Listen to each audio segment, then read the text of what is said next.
is 8:22 in the morning. On my way to work. Let's see. Right now it is 76 degrees. We had thunderstorms last night. So it's kind of a rainy, grayish morning. The sun is still shining through the clouds, though, which is nice. I hope everybody else is having a good morning. Had a good sleep. I think I'll crack open the obligatory Red Bull.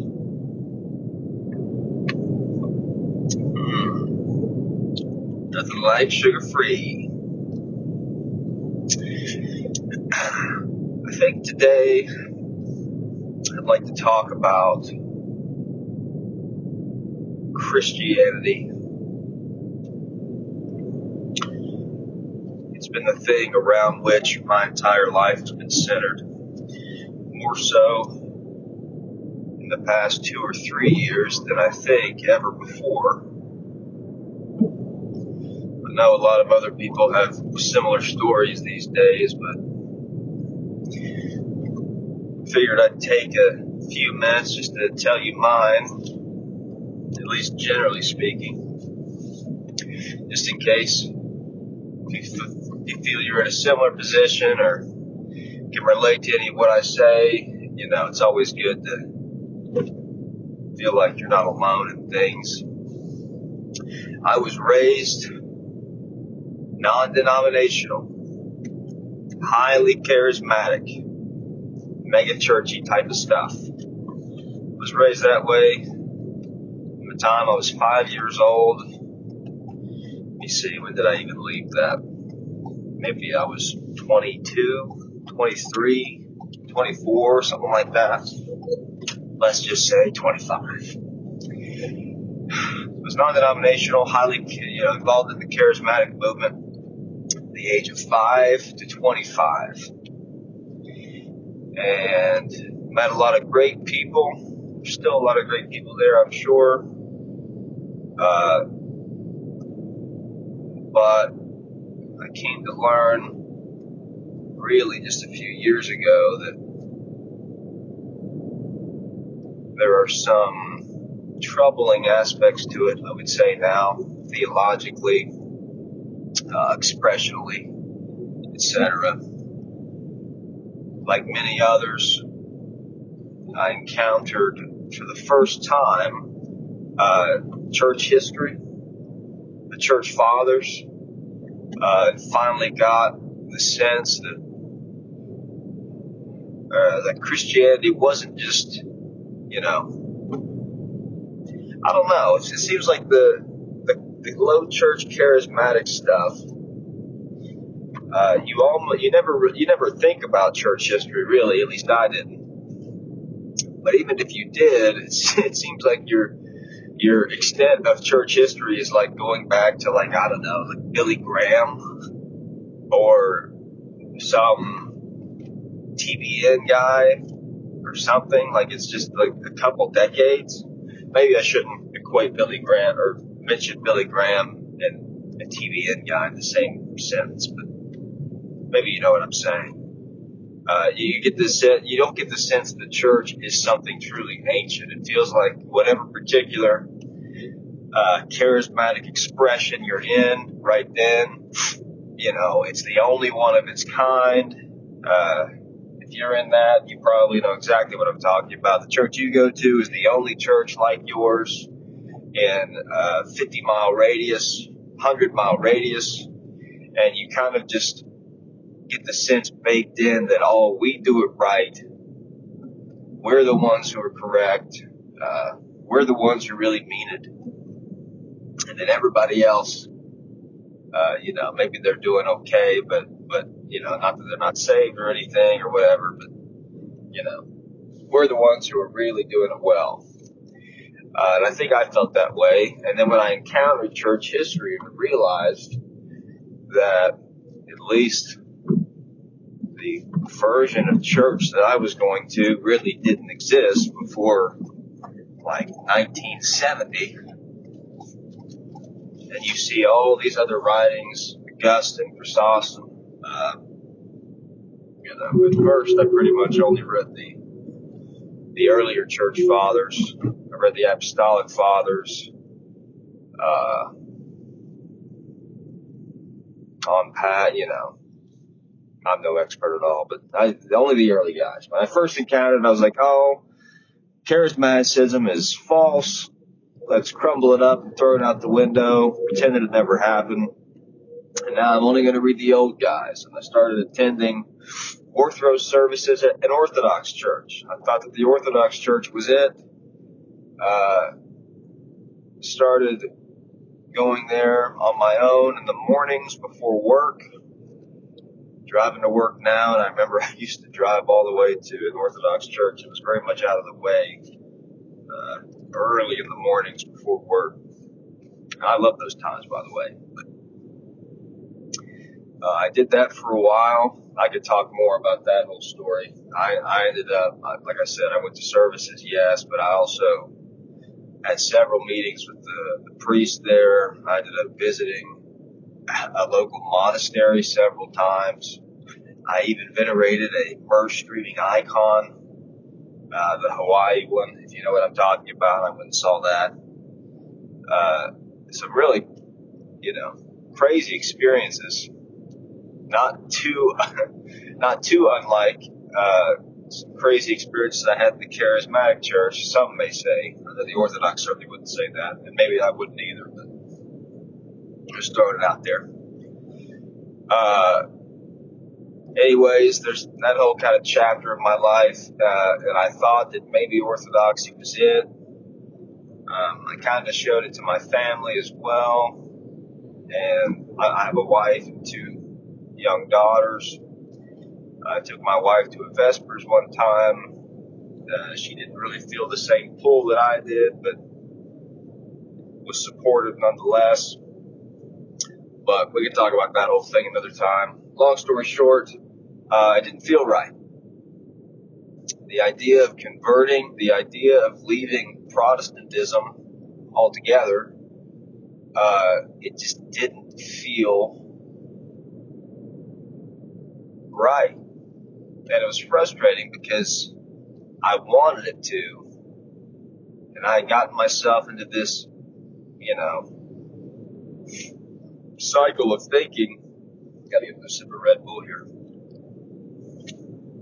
Oh, sugar free. I got into this cycle of thinking that what I had grown up and known, that being the non-denominational, mega-churchy, charismatic stuff, I thought that was Protestantism.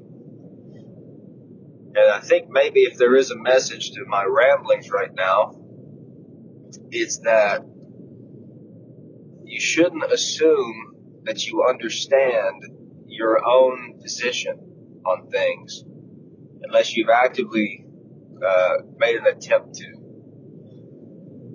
And really what I mean, or, kind of to visualize what I'm saying there, when I was looking into the Orthodox Church, I read, I don't know how, probably 25 Orthodox theology books. I was watching videos. I came to understand Orthodoxy on an intellectual level better than some of the Orthodox people that I met at the church who just, who just went to church there and were Orthodox. If you grow up and are raised in a certain tradition, you're not really digging deep in the books trying to understand the tradition because you're already there. And I encourage you, if you happen to be thinking about leaving a tradition, whatever it is, Protestantism, Orthodoxy, Catholicism, I don't know, I guess it would work for anything. You think about leaving your job, your industry, moving to a different state, anything. I don't know what I'm talking about, but I'm thankful that I didn't jump and convert to Orthodoxy because I found when I actually made an effort to understand Protestantism, I found a depth and a richness there that shocked me. And, the short story on the Christianity thing is that I'm still Protestant. Believe it or not, I'm actually still Baptist, which is the denomination within Protestantism that is so easy to make fun of sometimes. The Baptist, a lot of modern Baptists deserve it though, but I actually am now attending a liturgical Baptist church that's very rooted in historic Christianity. We recite the Nicene Creed every service, or most every service, and there's weekly communion, there's a deep sacramentology. We can get into all that some other time too. But the point is that if you're thinking about a change, if you're thinking about a shift in your life because you're accustomed to one way of seeing things and you've learned about this other, way, maybe it seems mystical, maybe it seems enchanting, and maybe it is. Don't allow your ignorance of your current position to be the reason why you leave it. You gotta give it a chance. You have to make sure that you at least try to understand it well. Don't assume that you do. Don't assume that you know your own position. I guess that's pretty much it. I'm getting close to work here. I'll say one more thing. If I can talk more about my story, Christianity-wise, in detail, I'm sure if anyone hears that and is anywhere close to me, then I think you'll resonate with at least the general movement that I went through. I know a lot of people I know are kind of at a similar crossroads in their life. I'm 31, and it seems like that realm of especially men, Christian men, seem to be at a point where they need to, they feel like they might need to leave their current tradition. A lot of people are going to Catholicism, a lot of people are going to Orthodoxy, and that's great. That's what you're supposed to do. So maybe you would benefit from hearing my story more, and I'm sure you're fascinated to hear that I ended up Baptist after reading the Church Fathers. I really did read them. I still have a lot to learn, but I actually did actively choose Baptist after encountering church history. I know that's crazy.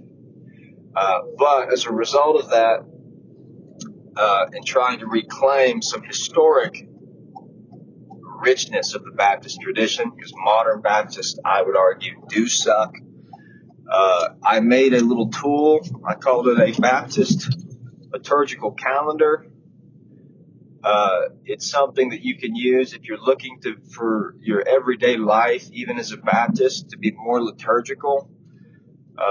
You feel convinced of the Baptist theology and mindset on certain issues. You'll be going against your conscience to convert out of that tradition, but you wish that there was some more historicity. Check out the calendar that I made. I'll link it. That's so weird saying that because I'm just sitting in my car. Anytime you hear someone say that in a video, I just realized that means they actually have to do it after the fact. I'll link it, and you can go to it and check it out. It's totally free. It always will be. If it's something that you've been seeking, then I think once you see it, then you'll appreciate it. If not, no big deal. That's it. I'm at work. Goodbye.